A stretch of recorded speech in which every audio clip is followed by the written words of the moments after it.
کہ وہ حلوہ لکھا ہوا تھا پورے اس کے اوپر اور بازار کے اندر چلے گئے. یہ ٹیسٹر کرتے ہیں. یہ بیسیکلی دیکھیں آپ سوچیں یہ پلان کے تحت ہو رہا ہے, یہ ایسے نہیں ہو رہا ہے. اس چیز کو تمام کے تمام جتنے بھی اسٹوڈنٹس ہیں, جتنے پیرنٹس ہیں, جتنے یہ لوگ ہیں, ان کو یہ چیز سمجھنی ہوگی یہ کیوں ایسا ہوا کہ ایک عورت جو ہے وہ پہن کے اتنی پبلک پلیس پہ چلے گئی ہے. یہ ان کے اپنے لوگ ہوتے ہیں, یہ چیک کرتے ہیں کہ آیا کہ یہ مسلمان جو ہیں زندہ ہیں, کیا یہ لوگ ایکٹیو ہیں. اس کے لیے سارا کام ہوا. اس کے بعد مریم نواز نے بھی اس کے اوپر ڈرامہ کیا, اور وہ جو ہمارے جو ایس پی صاحب تھی اس نے خیر اس چیز کو کور کیا, یہ ایک اچھی چیز ہے. لیکن آج اسلام آباد کے اندر باقاعدہ طور پر یہ ایک ریلی نکالی گئی اور اس میں پولیس والے اور اسکول کی بچیاں اور پوچھے پولیس ساری جو ہے یہ نکال کے یہ کیا شو کر رہے ہیں. اس سے سمجھ آتا ہے یہ اپنے آقاؤں کو خوش کر رہے ہیں. یہ جو لوگ ہیں نا اوپر جو ان کے بیٹھے ہوئے ہیں جی ٹھیک ہے, یہ این جی اوز کی شکل میں پورے اسلام آباد میں بیٹھے ہیں, پورے پاکستان میں بیٹھے ہیں, یہ ان کو شو کر رہے ہیں جس کے نام پہ ان کو فنڈ ملتا ہے.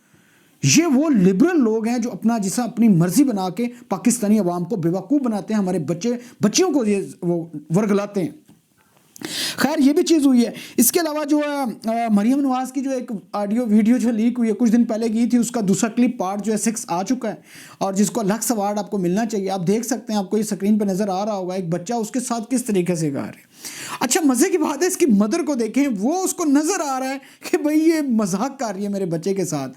تو یہ اندازہ لگائیں ان لوگوں کیا بے وقوف ہیں, ان کو سمجھ نہیں آتا. یہ جتنے لاٹو کٹھے کیے ہوں ان لوگوں نے, ان لاٹوز کو ان کو سمجھنا چاہیے. خدا کا واسطہ اگر آپ لوگ ان کے ساتھ اتنے ہی مخلص ہیں, کم از کم کلپ جو نکالتے ہیں اس کا دیکھ لیا کریں کیا چیز ٹھیک ہے کیا چیز غلط ہے. اور آج کے پی کے اسمبلی کے اندر علی امین گنڈا پور کے اوپر ایک جوتا لہرایا صوبیہ شاہد نے. اور یہ سارا کیوں ہو رہا ہے؟ یہ صرف اور صرف اس لیے ہو رہا ہے کہ علی امین گنڈا پور جو ہے کوئی ایسا کام کرے جس کی وجہ سے مسئلہ خراب ہو. اور یہ صرف دیکھیں کیوں بار بار وہ جوتا دکھا رہی ہے اور بار بار لہرا رہی ہے, کیونکہ اس کا مقصد ہی صرف یہی ہے. اور اس کا مقصد صرف یہ ہے کہ کسی طرح معاملات خراب ہوں کے پی کے اندر. کیوں؟ کیونکہ کے پی کے اندر معاملات ٹھیک چل رہے ہیں, ہر چیز ٹھیک جا رہی ہے. قومی اسمبلی جو ہے اسلام آباد جو ہے اس کے اندر وہاں پہ معاملات خراب ہیں, وہاں پہ پی ٹی آئی والے چلنے نہیں دے رہے, اس کے اوپر نعرے لگتے ہیں تو یہ سارے پریشان ہو جاتے ہیں کہ ہم لوگ جو ہیں کیونکہ وہی تمام کی تمام چیز جو ہے وہ پی ٹی وی کے اوپر لائیو آ رہی ہوتی. یہ تو خان کی تصویر نہیں لگا سکتے. خان کی تصویر سے یاد آیا ہوا, یہ دیکھیں جتنے بھی پی ٹی آئی کے لوگ ہیں اگر یہ خان صاحب کی تصویر نہیں لگاتے تو ان کو نامنظور کہنا چاہیے. خان صاحب ہیں تو پی ٹی آئی ہے, پی ٹی آئی ہے تو یہ خان صاحب ہیں. اگر یہ چیز نہیں کرتے تو یہ غلط ہو رہا ہے اور یہ غلط ہونا چاہیے, اور ہم سب لوگوں کو یہ کہنا چاہیے کہ اس کے بغیر نامنظور. اور اس کے علاوہ آپ کو یہ بھی بتا دوں کہ ہم لوگوں کو یہ پی ٹی آئی کے جتنے بھی لوگ ہیں ان لوگوں کو یہ پکڑ رہے ہیں.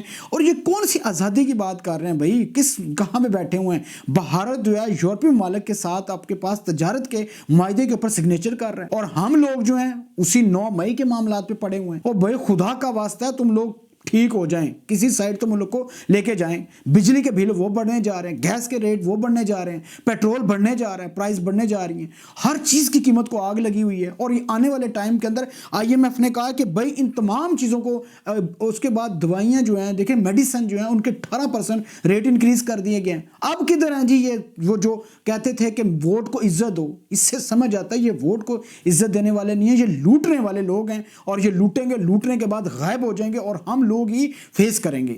ہمیں ان لوگوں کا مقابلہ کرنا ہے. اگر آج ہم بات نہیں کرتے, خدا کی قسم آپ کے بچے اسی طریقے سے ذلیل ہوں گے, کیونکہ معاملات ہی ایسے قسم کے لوگوں نے پہنچائے ہوئے ہیں, اس میں بندہ پریشان ہے. خیر یہ بھی ہوا ہے. اس کے علاوہ ملک تیمور جب یہ ریلی نکالی گئی تو ملک تیمور نے بھی NH-54 PP-13 جو ہے اس سے ساتھ اور یہ تمام لوگوں نے اس میں پروٹیسٹ کیا. انہوں نے بتایا کہ بھائی یہ جو مینڈیٹ چور ہیں اور ہم 58,000 کی اس سے لیڈ کر رہے تھے, ہمیں ہرا دیا گیا. خیر یہ چیز بھی ہوئی ہے. اس کے علاوہ دیکھیں محسن نقوی جو ہے نا, اس کو کہہ لو کہ محسن نقوی ہے اور مختلف جو لوگ ہیں ان کو بڑی بڑی پوسٹیں دے دی گئی ہیں. سوال یہ پیدا ہوتا ہے کہ محسن نقوی کو یہ کیوں ایسا کام کر رہے ہیں کہ ہر بڑی پوسٹ کے اوپر بٹھا دیتے ہیں؟ پہلے وزیر اعلیٰ بنایا, پی ڈی ایم جو تھا اس میں وزیر اعلیٰ تھے پنجاب کے, اس کے بعد کرکٹ کا وہ بنا دیا, اس کے بعد آپ کے پاس یہ وزیر داخلہ وزیر خزانہ بنانے جا رہے ہیں کچھ ایسے, ٹھیک ہے. تو اس کے اندر یہ دیکھیں اگر یہ چیز کام کر رہے ہیں, یہ اس کو دے رہے ہیں, تو لازمی بات ہے یہ انٹرنیشنل اسٹیبلشمنٹ کا بندہ ہے. یہ محسن نقوی انٹرنیشنل اسٹیبلشمنٹ کا بندہ, یہ ہو ہی نہیں سکتا کہ آپ کے پاس اس کو اتنی بڑی سیٹ دے دی جائے, اس کو پروٹوکول دیا جا رہا ہے.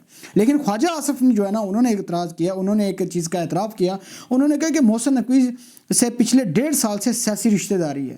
یہ سیاسی رشتہ داری ویسے نہیں ہو سکتی، اس کا کوئی نہ کہیں مقصد ہے، کہیں نہ کہیں ایسا تعلق ہے جس کی وجہ سے یہ مجبور ہو جاتے ہیں کہ بھئی اچھا اس کو یہ چیز پوسٹ دینی ہے۔ اس کے علاوہ اور آپ یہ بھی دیکھ سکتے ہیں آج جو سب سے بڑا اس بندہ اس کی تصویر، اس کی ویڈیو آئی ہوئی ہے، جو کہ ویڈیو میں نہیں لگا سکتا، جو کہ آپ نہ سنیں تو اچھا ہے، بہتر ہے، لیکن اس کی میں پکچر لگا رہا ہوں، اس کی آپ سٹوری سنیں گے، اس کے بعد آپ کو شرم آئے گی کہ یہ ہماری پنجاب کی پولیس کہاں پہ ہے، ہمارے جتنے ادارے جو ہیں، جو لوگ یہ سن رہے ہوں گے، ان سے ریکویسٹ ہے، یہ ٹویٹر کے اوپر ٹرینڈ چل رہا ہے، فیس بک کے اوپر، یہ تمام کے تمام سوشل میڈیا کے اوپر یہ چیز چل رہی ہے، آپ اس کو ذرا دیکھیں اور اس کے سننے کے بعد آپ کو اندازہ ہوگا کہ یہ کتنے گندے لوگ ہیں، یہ کتنے گھٹیا لوگ ہیں، اور ان لوگوں نے جس طریقے سے یہ ظلم کیا ہے، کیا یہ نہیں انہوں نے حساب کتاب دینا؟ ان کا حساب کتاب ہوگا، لیکن یہ دیکھتے ہیں جی آگے کیا کرتے ہیں۔ لیکن ایک چیز ذہن میں رکھیں، یہ ابھی 2000 میں آپ کو ڈیٹ بتا دیتا ہوں، 11/3/2024 کی بات ہے۔ زرداری صاحب کہاں تھے؟ وینٹیلیٹر کے اوپر تھے۔ شہباز شریف کہتا تھا میری کمر میں درد ہے۔ مریم نواز کہتی تھی کہ میں جناب علی بیمار ہوں، یہ کچھ ہوں، اور آپ دیکھ سکتے ہیں نواز شریف جو ہے وہ یہاں سے بھاگا ہوا تھا۔ آدھے سے زیادہ جو کیبنٹ ہے، جو ان کی کابینہ ہے، یہ جو آپ کے پاس لاٹو سارے اکٹھے ہوئے ہیں، ٹھیک ہے، یہ ٹھیک ہے، جو گھومنے والے ہیں کبھی ادھر کبھی ادھر، یہ تمام کے تمام لاٹو کہاں پہ تھے؟ یہ وینٹیلیٹر کے اوپر پڑے ہوئے تھے۔ آج دیکھیں ان کو عہدے ملے ہیں، کیسے تندرست ہو کے آصف علی زرداری جناب علی پورے اپنے خاندان کے لونگ لشکر کے ساتھ پہنچا ہوا ہے۔ اس سے سمجھ آتی ہے کہ یہ سب ڈرامہ بازیاں ہیں، یہ سب کہہ لو کہ یہ پجاری ہیں، سیٹ کے پجاری ہیں، اور یہ اپنی کہہ لو کہ مزے لوٹنے کے لیے آئے ہوئے ہیں، اور ہم لوگ عوام کیا کام کر رہے ہیں؟ ہم خام خام ذلیل ہو رہے ہیں اور اپنا کہہ لو پیسہ کماتے ہیں اور جا کے ٹیکس کی شکل میں دے دیتے ہیں۔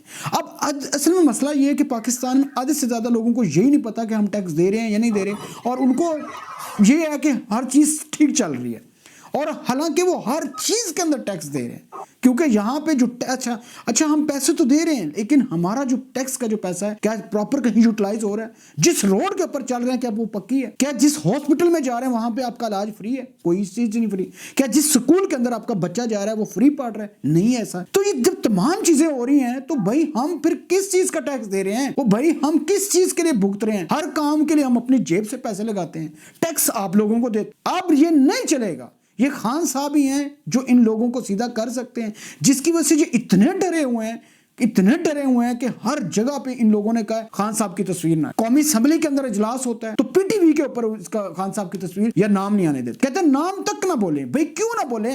تمہارے باپ کا پاکستان ہے۔ تم لوگ گھٹیا کی وجہ سے آج بندہ ذلیل ہوا ہے، اور لوگوں کو چیزیں سمجھ آ رہی ہیں۔ تمہاری موت تھوڑے دن کی ہے، انشاءاللہ تم لوگ جو ہے کیا لے نا بہت بری موت مرنے والے ہو، تھوڑے دن ہیں آپ لوگوں کے، اور انشاءاللہ جیسی یہ جو آپ دیکھ سکتے ہیں چیف جسٹس سردار طارق مسعود چلا گیا، اور اس کے بعد انشاءاللہ یہ پی ایم این نون جو ہے نا، جس کو اکثر اوقات لوگ یہ کہتے ہیں کہ آپ کے پاس زرداری جو ہے نا ان کی قبر کھود رہا ہے، ٹھیک ہے، اور اس کے اندر یہ تمام پی ایم این نون والے جو ہیں یہ جائیں گے۔ اب دیکھنا یہ ہے کہ ان دونوں میں سے کون جاتا ہے، کیونکہ یہ دونوں ایک دوسرے کے بھائی ہیں۔ اب تک کے لیے اتنا ہی، اپنا خیال رکھے گا۔ لاسٹ میں کمنٹس کر